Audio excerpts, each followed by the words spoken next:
যা যা তোদের লাগবে সব একবারে নিয়ে নে, আমি কিন্তু বারবার নিয়ে আসতে পারবো না। কাকু আমাকে একটা বড় ট্যাঙ্কওয়ালা পিচকারি, ওয়াটার বেলুন আর তুলি, ঠাকুরের আবিরটা ঠাকুর ঘরে রেখে দে। আচ্ছা মা। তুলি, পাকু, ঠাকুরের পায়ে রং দিয়ে যা।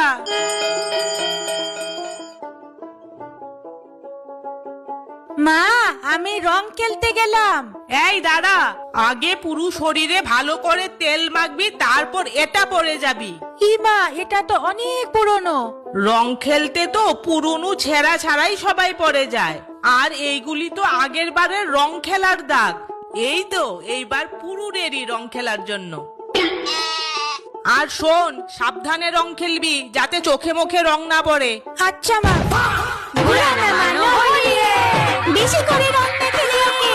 ধর ওকে, ধর ধর। হ্যাপি হোলি।